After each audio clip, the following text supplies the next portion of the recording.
appreciate you talking to me on Halloween, dude. I'm sure you're busy. I know you're all over the place. Yeah, it's been a hectic day, but, it's all good now. What was Ricky Starks doing on Halloween, man? I saw on social media, like, Thunder Rosa's kids dressed up as you. That's kind of awesome. You dress up, you go out, what do you do? Well, tonight I don't think I'm going to go out tonight, but gonna go get a haircut, and then I'm pretty much just hanging out, because I have a show tomorrow, so I'm not really trying to do much right now. Okay. But yeah, usually Halloween's just whatever to me, I don't really make a big spectacle out of it unless I'm going out or if I'm not going out, then it's just another holiday. Well, see, but you're from like New Orleans, right? So right. Like my wife and I, we've been married a few years now, but we got married in October and we went down to New Orleans for Halloween, and then now we just try to keep going back there. But Halloween seems like a big deal there, so I wasn't sure if it was like a thing for you or not. The locals don't really give a shit about it, to be honest with you. But it's good for people who come out of town to experience it, because there are some cool things that just the ghost tours, things like that are really cool that people enjoy. And they're not just people from out of town, but the locals too. But to hype it up, it's better for them that way. So you're not there anymore, are you? You went over to like Texas, I think I saw, and then up to St. Louis. Is that where you're at now? Yeah, so I live in Austin now, and you're back in Austin. Okay. Mm-hmm. Yeah, I had Louis for like a year, and then moved back to Austin because I wanted to Austin was just better for me for a bunch of reasons. But for the most part, St. Louis was cool. It did its job in wrestling and whatnot as far as getting exposure out there. But Austin is just a better place for me, and honestly, I'm going to do whatever I need to do to make myself happy. So I moved back, and yeah, I've been digging it so far. So your family still like in New Orleans and stuff, or like you No, they live in another part of the country. They live over on the West Coast now, Vegas actually, and so they moved there. I want to say 6 years ago. About 6 years ago. They just like it up there since the housing market's a little bit cheaper and job opportunities were a little bit better. Yeah, you know all about the housing market. I saw something where you were talking about being a real estate agent or something one time, or you said you were going to do it for like a job thing or something you were doing. How the hell? Where did you see that at? Hey man, I do my homework, dude. Well, I'm curious. No, really, I am. I'm curious to see, because when I was younger, I did look into being a realtor. When school asked you like, "Oh, what do you want to be?" and I had to pick a career for a project, and I was a realtor. So I'm very curious to how you found that out, man. How did you? No, it was on I promise I'm not being creepy. I was listening to an interview that you did like 3 years ago on some other show or something. On the NWA one. Yeah. You just mentioned. That's great. It's so funny to me because I'm like, what the hell? But that goes to show you, people who do their work can pull out some really great factoids. Yeah. So I was about to say, it wasn't recent because I don't do podcasts. I actually refuse to do podcasts and things like that. So. Well, I was going to bring that up eventually. I was watching a video just a little bit ago. I was just hanging out when our times got moved around, and I saw like a thing on Twitch with you and ACH. And you were like, I think the quote was, "Nobody listens to y'all's podcast." So I was like, well, at least he's doing this one, I guess. If I said it, I meant it. No, I just honestly, man, and I get people are gonna have their own opinion about it, and it's like it's not a knock on anyone. Don't get me wrong, right? But yeah. To me, I don't like doing podcasts because it's usually first off the podcast is like people ask me the stupidest. Like I get so tired of someone asking me, so what got you into wrestling, or what's your favorite wrestler? It's the same question. And so at a certain point, it's like, okay, if I did that on one podcast and answer those questions, and if you did the research, you have already answered the whole thing. So technically, you wouldn't even need me to answer your questions. You know what I'm saying? For that person's podcast. So it's just like, I just don't like it because it's never fun. It's never like that interesting to me. And usually, just to be straight up with people, and I know people get pissed off, it's like, no one's listening to this. You average 3 users out of the whole month. No one is listening to my the podcast. So yeah. it's that. And then when I tell guys, like, hey, I don't want to do it because, like, oh, do you want to get on my podcast? It's great exposure, this and that. I go, no, thank you. It's okay. And they go, wow, you don't want to get exposure? I guess you just want to stay some indie schmuck, right? I was like, well, bro, if you really want me to get into it, I could with you. But, I'm trying to be the bigger person here and be nice about it and tell you no, thank you. So, yeah, I don't get the idea of somebody being a dick about it like that. I mean, I totally get what you're saying, but we first got connected through all this, and I'll tell you, like I told him. I mean, we're recording, but I mean, I don't care. I want the thing to be conversational. I just think people want to know who you are as a person, And I told him, I was like, I'm not gonna ask you, like, I don't want to dig up the same old stuff that you get asked up over and over and over right. again. I get it. Like, I just wanted to have a conversation, and we've got more than 3 listeners. I swear to God, Ricky. So the NWA has been really good to us. That wasn't a knock on you. I was just saying. Obviously, this is the first, and really, this is the first podcast that I'm doing just because I've met you. I'm like, okay, I'm gonna give it a shot. You know what I'm saying? I'll give it a go because the guys seem really into what they're doing already. They know their shit. But yeah, for other times where people are just like, hey, I got this great opportunity for you. I got a podcast on SoundCloud, and I go and I look, and it's like 3 episodes, and out of the average for those 3 episodes is maybe like 10 people listening. I go, nah, I'm okay. Not really helping you. Yeah, I'm like, I'm okay. And then it ends up them being so mad at me because I decline them and goes, wow, that's awesome. That's so great that people just get mad at me because I don't want to do their podcast. Yeah, that seems shitty. Like, I tried to be, I don't know, when I talk to somebody like you, I try to be, like, real humble about it. Like, hey, man, you're doing me a favor. And I ain't going to hate because, I mean, now I get to feel like I got an exclusive. I got Ricky Starks on here, and he doesn't do podcasts. So, right. So we're good. right. That's all it is. That people perceive it to be whatever it is, and at the end of the day, it doesn't really bother me. And I would have hoped that someone appreciates that I'm just blunt about it. It's like, I don't want to do it because I just don't see any value in it. And they should just take that and go, okay, that's cool. They didn't want to do it. That's fine. I'm not gonna hate on them for not wanting to do it. I mean, it's your prerogative, man. It's you're the one managing your career, so you got to do what you think's best for you. Exactly. And if I don't find it to be interesting to me and worth my salt, then I don't have to do it. I'm glad that we got this hooked up. This is the second interview that I've done since being with NWA. The first one wasn't a podcast. The first one was yesterday, actually, I did an interview with Fightful.com. So that one was good. That was just like a conversation, just like we're having right now. And he wanted to ask me about my life, and he didn't ask me the same old. So was it that wrestling? Was it that Sean Ross Sapp? Yeah. Or whatever? Yeah. It wasn't Sean. It wasn't Sean that interviewed me. It was Jeremy. Jeremy was awesome. Okay. Yeah. He seems cool too. I just know him through social media, but that's about it.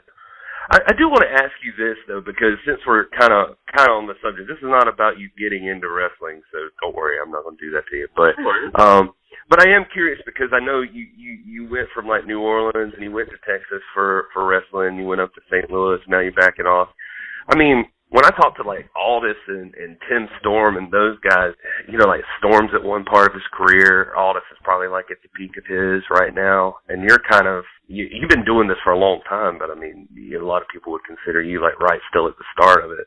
Yeah. And, what do you think made you different that you just, a lot of people don't just, we joked about the real estate thing. You decided pretty early on you were going to be a wrestler and you just went and did it. I'm always just curious with people, like some people just sit on their hands and don't do anything or just accept the way things are and they don't jump in that. What do you think's different that made Ricky Starks just like, I'm doing this and just go do it? I mean, I've always had a philosophy of if I don't like something, I'm going to change it. I have that power to do it. That's how I've been since I was little. There's things that I didn't like or there's things that I wanted. I just went out and got it for myself. I didn't like waiting for things to happen. I don't like to just wait around and like, well, it'll happen eventually. It's like, no, I go out and I get these things because that's just in my nature to do so. I think a lot of times I get people that come up to me and go, hey, I'm trying to get into wrestling and, I'm thinking about starting. training next month or next year. And my question is always like, well, why are you going to wait until that long? He's like, well, I just want to, make sure I got things. I want to make sure I'm ready. I'm like, well, no one's ever ready. No one's ever ready to get signed. No one's ever ready to start wrestling. No one's ever ready to have their first match or whatever the case may be. So, yeah, I just have the philosophy of why wait? I'm very impatient sometimes. And so I just do it. If I said I'm going to do it, I'm going to do it. I said I told my mom I was going to be a wrestler when I was like 7 or 8, and I did it. I just ended up doing it because I said I was. There's a lot of people that you'll find that they sit on the pot, and that's it. And to me, it's shit or get off, basically. That's point blank. So I try to surround myself around the same people because there's one thing I cannot stand. It's a do-nothing person. And I tell my friends, it's like, don't come and complain to me about a situation that you can have. You have the power to change. And if I'm offering you solutions to it and you choose not to do it, don't keep complaining to me about it. So that's a little bit off subject. But, yeah, for the most part, I just go out there and get it, man. I have an idea, and I pull the trigger on it 110%. It's funny how paths come together because, people don't know. Like, they just seem like have things changed for you since NWA's come on, I guess? Since, because this is a lot of times people are first seeing you, right? Or has it seemed any different to you? Yeah, this is a first of getting more exposure as far as the NWA stuff. And since being on the NWA, I've gotten more people and more fans in that regard. And, it's cool to be recognized for, let's say, the promo, right? Or the certain matches or the vignettes that I produced and put out there. So it's cool to have that. Nothing's changed, drastically for me, though. That's going to come down the line. But for the most part, it's been a very positive as far as the exposure goes. The reason I didn't want to just assume, but, you doing what you've been doing, I think you've been wrestling since, 2012 or something like that? So yeah, 2011. Hey, I try to get that changed on the website, but I don't know to talk to about that. Well, I can't get them all. But, yeah, man, so, you've already done your thing. You've wrestled a who's who. A lot of guys that people are seeing now on AEW and NXT. A lot of people. Yeah, a lot of people WWE. don't even. I was about to say, a lot of people don't even know you've been on WWE. Had matches on there. Had matches on Raw and SmackDown and Main Event. I had matches on NXT, Yeah, see, that's kind of cool. You kind of pulled yourself together, so it's kind of neat, to see NWA, who seems like it's kind of this grassroots DIY stuff, and you've been kind of doing the same thing because you got all those videos out there. It almost feels like a silly question to ask you what brought those videos on, but like you said, you produced them yourself. I don't think it's too silly because there's a million wrestlers out there, and ain't everybody making videos. Well, it came to a point where I did a tryout for WAB, and nothing happened, right? They told me no. And that really messed with me a bit because I had did so well there in the promo aspect of it, and to not get signed, and I had it built up in my head, of this is it, and I'm putting everything in one basket. So I was at a point where I didn't know what to do next. I had nothing of any type of I went to England for 3 months, right, and then I was like, okay, well, what do I do when I get back? I'm tired of just spinning my wheels, essentially. And so I said, well, if no one wants to book me because I'm not able to be athletically gifted as a lot of my counterparts in this industry to make that splash that way, then I'll make a splash in another way, and that is through, aesthetics.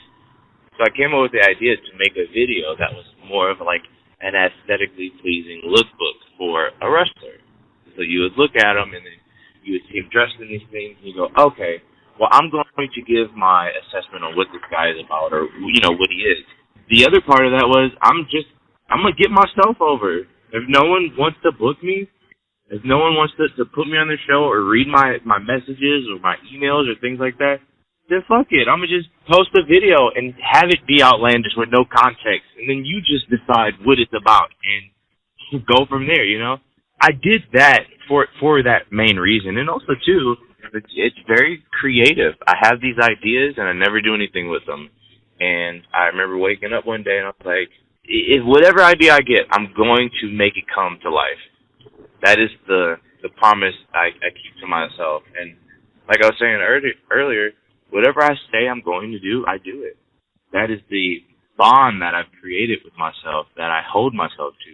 And so I made one video and then posted it and got a good response. And then I was like, okay, well, the next video, I want to get X amount of views. And it just kind of went from there. I like that, man. That's a good message for people out there, because that's, kind of what we were trying to do with the podcast too. Just like, screw it, we're just going to start doing it, and we'll see what happens. And then, you guys and Dave Lagana and everybody's been like really good to us, and we've had a lot of people reach out to us. It's been kind of cool. So I like seeing other people have that kind of success. It's kind of neat just hearing you have success when you motivate yourself to get out there and just start doing something, Yeah, and it's like, if no one is behind you, if no one's supporting it, then all right, screw it. I'm still gonna keep doing it, because at the end of the day, I find joy.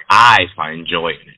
So to me, a gift to people isn't just like here's a box with a bow tie on it. A gift is basically whatever someone feels and perceives your art to be. That's what art is. Art is just a gift. Art is not just a painting that I give you and you go, oh, cool. Art is whatever I give to you that has some type of emotional, profound effect on it. So, you were talking about you getting yourself over. I even think, like, your first match on NWA Powerrr was kind of that way, too. I think when you first walked out there were a lot of people that didn't know for sure what to think of Ricky Starks, or they weren't, are we supposed to love him? Are we supposed to hate him? Like, what's his story? Yeah. And, but then, I don't know, man, I think by the time, that match was awesome, you and Trevor Murdoch, and then you get the win, you go to the podium, and you cut your promo there, and I think people started to get on board after that promo. Like, I think that promo, like, lit them up a little bit, you know what I mean? I don't know if it felt that way for you or not. It was very interesting, because the studio concept is awkward in itself, just right off the bat. It's not something that I'm used to. So walking out there, I did feel like, I was like, oh, this is so just weird. But then, I can't help, for who's ever listening to this, it is entirely up to you on how you want to feel, right? And what I mean by that is I can't tell you that you need to hate me or you need to love me.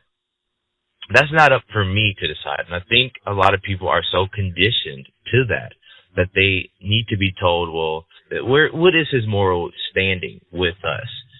And it goes, well, you decide, because I'm going to tell you right now, there's people that have talked shit to other people in the most ruthless manner, but they were so entertaining and funny that I like them. Even though they're doing something, not nice to someone, something about them I could find so endearing, and I like them from that aspect. So when I came out there and did it, I was like, I already know how this is going to be. I have a great feeling that people are going to be like, we don't know. We want to, but he looks kind of like an asshole, but he's like, he's kind of cool. And then I did the promo, and the promo was 100% me. There was no scripts with that. I just went up there and did it. And my idea behind it was, you decide if you like it or not. If you think I'm a little shit, then okay, then that's fine. That's perfect. But if you like me, then that's cool. If you don't, that's cool too. I'm not about to sit up here and tell you, oh, I'm just confused by him. I don't know what to think. Well, maybe that's the issue, Maybe the issue is you're expecting something that is not there. And so, you won't find that with me. It takes a while to get used to my personality. Some people can get it right off the bat. Some people got to warm up to it. And some people just don't like it at all. I was going to say, usually I don't talk to the people who don't care for my sense of humor or my personality, because I don't need to waste energy on that. It's kind of the opposite. I like how some wrestling fans look at wrestling now too. They want to know what to expect, or they think they know, and so you keep people kind of off balance, if that makes sense. Right. Yeah. So what was it like when you grew up like a WWF guy like me, I think. Yeah. Yeah. So I didn't really watch WCW. Yeah. So what was it like for you seeing that studio the first time? Like, what did you think of all that? Like, I know you said you thought it was going to be weird, but like just walking in there that first time and seeing the setup. So when I walked in there initially, I was like, this is pretty cool because you got to keep in mind, I had done some type of studio wrestling before with Dojo Pro, and then I did the CWF from Hollywood. So I was used to it in that sense. Keep in mind, though, that I didn't grow up watching the NWA studio shows. I really didn't even start watching that until after the fact. As far as, once I got into wrestling and started to study a bit. So that stuff was all just new to me. And people would come up to me and ask me about certain shows that they would watch. And I go, honestly, I have no clue because I wasn't around. I wasn't even born when that stuff was on. Obviously, the good thing about history is I can go back and rewatch. And I do enjoy stuff from like Mid-South and Mid-Atlantic and things like that. But yeah, it was very weird the first match. But then you get the swing of it and you go, okay, this isn't so bad. No theme music. Oh, that's fine. The people don't know who I am at first. That's cool. Boom, I get at least to talk on the microphone, and I can easily sway whoever I want in whatever, form or fashion. Yeah, I like that about you, man. You got like this, like I was saying too, like you have this way of like putting people off. Like you, on the most recent episode, as we record this, the Aaron Stevens thing, like it was cool seeing you guys interact because there's something about just you can tell that it's not, I don't want to. I'm trying to think of a better way to say this so it doesn't seem like I'm trying to be like too behind the curtain, like I'm the one involved in it. But it was almost even awkward, like he didn't know how to handle you, and then you're doing your thing, and but part of that's like what's exciting about the show to me, just like with right before you give him the slap, like just that interaction you guys had. Yeah, and I think that's really what genuine human interaction is about. It's not knowing how someone's going to react. I can tell you for sure that I don't even know what I'm going to say or do. I just go out there and I just react on how I feel. That person just has to react off of me or vice versa. Did what is that environment like? You don't have to get into too much detail with like the people, but like is that backstage like a lot similar to like more of an indie thing for you, or was it just like a completely different thing than you've experienced before? The thing with indie shows, I can tell you, I haven't felt that type of energy at an indie show in a very long time. It's very positive. There's a lot going on there, but everyone is very upbeat and ready to go, and they all have some type of input to give that's positive and also constructive. To me, that backstage area, I can't compare it to anything. It's very awesome to see. And then, you got to realize I'm selling people on myself at the same time I'm selling people in the back as well. There's people who never heard of me. There's people who were just like fans. They go, I don't know what to expect from him. So I get to the back and they're like, wow, okay, that's funny. I like him. He has some type of spunk and personality to him. So yeah, it's cool to see to be around other people who are as uplifting and eager and positive as you are. One of those people is Nick Aldis, and every time I've seen him, when I talked to him a few weeks ago, and I've seen him on interviews and just everywhere, every time he talks about you, he like lights up talking about Ricky Starks, and he calls you his draft pick. He seems to have like a lot of faith in you as being a star and that sort of thing. What's your relationship with Nick Aldis, or what's that like? So Nick is, man, I'm trying to remember the first time I met Nick, like officially.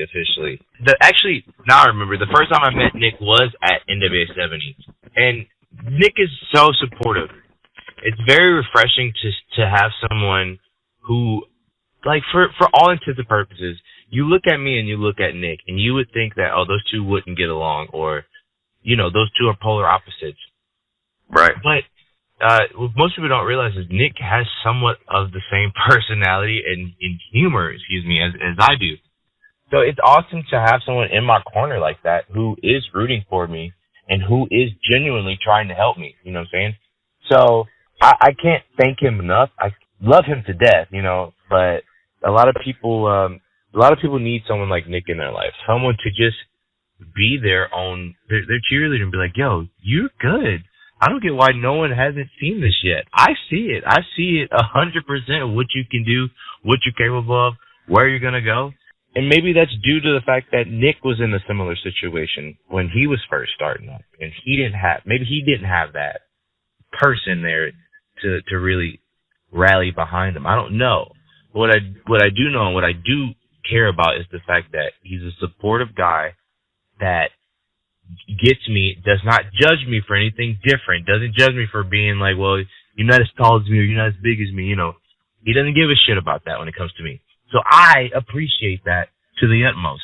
Yeah, man, that's cool you say that. It's, you know, hearing him talk, I guess his situation, he could have gone like a completely different direction and been really, really negative, but you're right. Maybe he's just trying to be the person he wished would have been around at his time. Yeah, and the thing about Nick, too, is like he gets it, man. He really does. A lot of people will give some type of stereotype to him based off how he dressed or how he looks or things like that.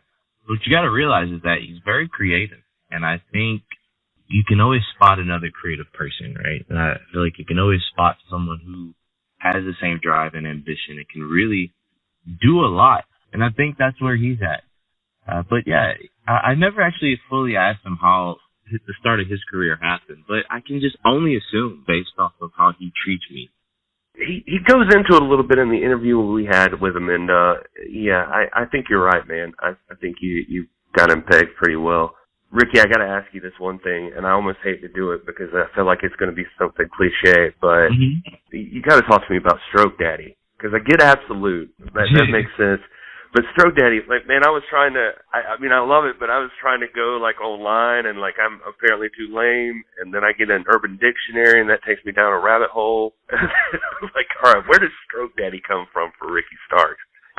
Man, everyone will ask me that, and sometimes I get frustrated because, like, damn, why can't somebody just have a nickname, you know? Why does it have to have a meaning or whatnot? There's, like, people from the South that they get named, like, Shuggy or, you know, just weird stuff. And I've never thought about, like, oh, what does that nickname mean? Can you tell me what the nickname means? That's just that's the world we live in, I think. Yeah, so I'm going to tell you this. The nickname, there is no meaning that I can even begin to give, right? It's just a nickname. It sounds cool. It matches me. It means I have a great golfing game. It means I'm popular with the ladies. There's a bunch of stuff I could say, but in the end, it really means whatever you think it means. I know it's like a BS answer to give, but no, I like it, man. That's all you got to say. I mean, it's almost like I said at the beginning. It's almost a BS question to have to ask, but it's just like, you know, I feel like I'll get railed on online or something. If somebody's like, I can't believe you didn't ask him about Stroke Daddy. Because it's like this. If you had to describe me and you go, oh, that's Stroke Daddy Ricky Starks, someone's going to ask you, what does that mean? And you're going to have to give your own interpretation. Well, I guess it means, like, he's, like, cool and he's, like, a playboy and, you know, this and that. Some people are like, oh, stroke. I get it. It's a sexual term. Like, when you stroke someone, like, oh, I get it. Or it's like, oh, you mean, like, stroke. I get it so often, and I think at this point, I'm just like, Y'all tell me what it means, because, you know, I don't know. And that's you. Like, it seems like you just do your thing and let everybody else figure it out. But you even said earlier, too, I was thinking about this when you were talking about walking out the first time, and you're like, people are going to look at me and they're going to see my clothes and think, oh, this guy looks like an asshole. What makes you decide on that? Is that like your style anyway, and you just know some people perceive it that way, or are you trying to, like, do it to... You know what I'm saying? Like, are you trying to elicit a response by it, or are you that's just you and you don't care? On the contrary, actually. I don't know if you saw how I dressed the second day, and actually on the first day too. I have my own style. I wear stuff that I like. Most people will assume, like, oh, he's very feminine, and he wears clothes that are, like, very feminine or outlandish, or they're a little bit too tight and things like that. And it's just really, I like it. I like the jacket I got. I like the colors I wear. I like the boots. I have crocodile boots with gold trim on it. Nobody's doing that like me. Nobody is dressing nice like me and putting together color palettes. I'm designing my shirts with that idea. I'm designing my shirts with the idea of, hey, we need soft cotton. We don't need that BS Gildan stuff that feels like you're wearing a 10-pound vest. It's me in its purest form, right? Right. I love fashion. I love dealing with that stuff. I love looking good. I love smelling good. I love doing all those things, and I really don't give a shit if someone thinks, oh, he's wearing a turtleneck. He's trying to be like The Rock. Let me tell you something. Turtlenecks were popping before The Rock ever wore that shit with the fanny pack, okay? Turtlenecks are still popping right now. I could wear a turtleneck with some shorts and some boat shoes and still look great. So it's like I do stuff that I want to do, and if you perceive it to be, not you, but like if anyone perceives it to be, oh, he's this or he's that, that's on you. I can't. Hey, I'm not gonna control that. I don't care either way, because at the end of the day, I know how many women I've had sex with. Okay, I know how much money's in my bank account. I know what kind of clothes I got and the type of colognes I have stored up in my cabinet. So, you know, it really does not bother me, but that is me. That's my personality, and that's what I like. I'm not going to knock someone else, though, who doesn't try to match up to that, you know what I'm saying? No, man, it's cool, you know, it's back to that thing, like you're talking about you and Aldous being tight, and then, you know, he's got like a very, like, serious, you know, like what you expect, like the Ric Flair kind of suits and tie kind of thing, and then you got this, like, whole other style to yourself, but it's almost like kind of giving that same vibe, but just in a different way, if that makes sense. I dress black and dress down, you know, given the chance. If you can find it, there's a picture of me, Aldous, and Storm when we went to this Magic Castle in LA, and you can see how I'm dressed compared to everyone else and be like, oh, okay. So it's stuff like that, and I'm gonna tell you this, it's not lost on me, the audience that I'm wrestling for. I can pretty much gauge what their initial thoughts are on me. You know, do you get where I'm going with that? Yeah, I know what you mean. Oh, okay, yeah. I just want to be sure, because trust me, I know the audience that NWA is catering to and bringing in. Trust me, I know the age group, and I can already see the opinions on it about it, and they may not say it online, but behind closed doors, I can pretty much nail it as far as what they think of me. If you get what I'm saying. Yeah, I do, brother. And that's not even just in your clothes, but you walk a line anyway, I think, for that kind of audience. Yeah. So like, that's the whole thing. Yeah. No, I think it's cool though. I like that. I like that poking at them kind of thing. Just everybody's kind of like, what is this dude's deal? Like, right. Yeah. It's funny to me. I find humor in that, because if you know, you talk to me in real life, I'll just crack jokes on whoever I want, and I don't mean anything by it. That's just how in New Orleans we show, like, oh, you part of us. If I don't crack jokes on you, then I really don't care about you. But I'm going to ask you this. You don't have to. I mean, again, like you don't have to speak on it, but it's just curious. It just popped in my mind since we're kind of stepping around this subject a little bit, or similar stuff. ACH seems like your boy, and he's Jordan Miles for people who don't know, over in NXT now. But you've seen all his stuff going on here lately. You have any thoughts on that? Not really.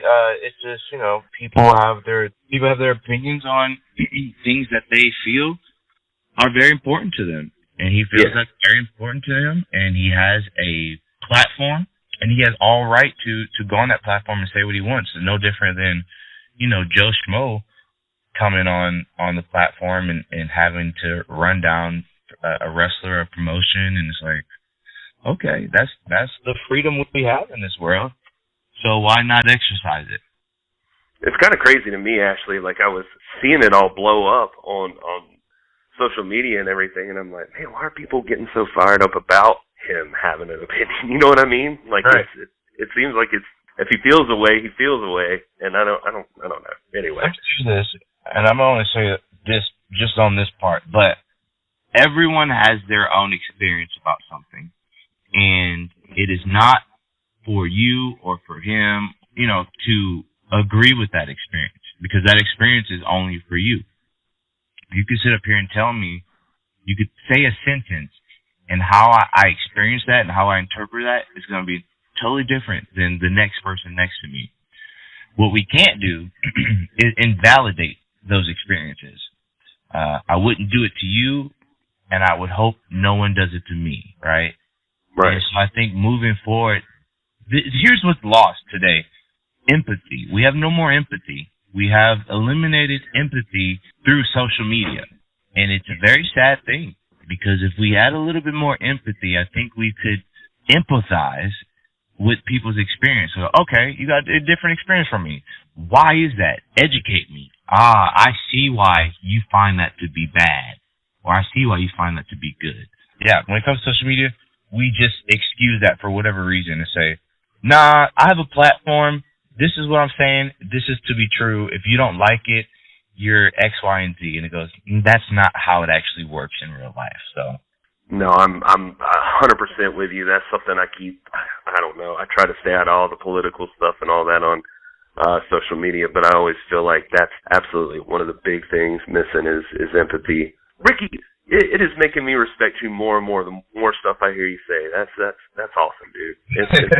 Since I'm just going down this rabbit hole here real quick, like, do you think that's with wrestling? You were talking about like the audience that the NWA draws. So there's guys like, and I'm not asking you to give an opinion on this person, but so there's the kind of fans that the NWA can draw, and then there's guys that NWA has, like Jim Cornette. It's very polarizing to some people, for better or worse, or whether or not you think he should be, but he's there. And there's the style of wrestling that, well, you see it. I mean, it goes back and forth on like the AEW guys and that sort of thing. And then these fans, they go crazy with like what they think should be there or not. Like, I mean, if we're talking about like comedy wrestling or intergender wrestling and all of that stuff, do you have an opinion on that? Do you, like, I know you've done some intergender matches and that sort of thing. Are you just more of a whatever works? Is that kind of your philosophy? For sure. I have done intergender matches, and I have done comedy matches. I have pulled my ass out in matches, and I don't find anything wrong with that. At the same token, I think the way my mom makes gumbo is the right way. And you can't come and tell me how to make gumbo, because, like, well, no, that's not how my mom makes it. That's not how she taught me, and I'm going to stick to that. So it's like there's different people who like to stick to those philosophies or those recipes, because that's all they've known, and they've seen it work, and that's what they think everyone else should at least, look into. I really don't have an opinion on the whole intergender thing, and, wrestling has to be this way, wrestling has to be that way, because at the end of the day, it is supposed to be entertainment. And however I'm supposed to entertain you, I'm going to do it in the way that I see fit. I'm sure people gave Weird Al Yankovic the same type of issues when he was putting out music, but at the end of the day, it was still music, and he still won awards for them, and he still was on the Billboard, I'm assuming. I don't know. If you want to fact check me for everyone who's watching that, go ahead, but it sounds good. It sounds good in this argument right now. No, man, he's got plenty of awards. He's doing all right. Right. So it's like, to me, it's just whatever. There's some stuff that I don't care for in wrestling. There are some tropes in wrestling right now today that you can see on TV that I absolutely hate, and I don't care to watch it. But here's the difference, and this is not to single out anyone, but for me, I don't say anything because do I really care that much to try to change wrestling? I really don't. I really don't care enough to go on and try to get everyone to follow my lead and say, hey, we need to stop doing this, or we need to stop doing that. If I don't like it, I just don't like it, and I just don't pay any attention to it. I will say this, too, by the way, before I forget, RickyStarks.BigCartel.com. You do have, like, some of the freshest merch stuff. They have been designed by me. They are hand-picked as far as, what shirts I wanted on, stuff like that. So thank you for that. Yeah, check it out. I got pins. I got shirts. I got 8x10s. You won't be disappointed in it. Well, hey, Ricky, I'm not going to hold you up anymore. You got to get a new haircut and all that stuff. I appreciate you taking the time. Yeah, man. Yeah, this is cool. Really getting to talk to you, man. I appreciate you lending your perspective on some of this. Let me give you one more softball question, and then I'll be out. Like, is there somebody in the NWA right now you're looking forward to meeting up with? You're basically undefeated one-on-one, so like you can start to get your pick of the litter. Actually, looking at James Storms for sure. James Storm is the number one guy off the top of my head. I'm gonna leave it at James Storm for now. I'm not gonna overload everyone. I'm gonna pick one, and that's gonna be the one that I pick. Well, Ricky, again, thank you so much for your time, man. I really do appreciate you breaking your no podcast rule for us today. Of course. I appreciate the time taken out. All right. You have a good one, Ricky.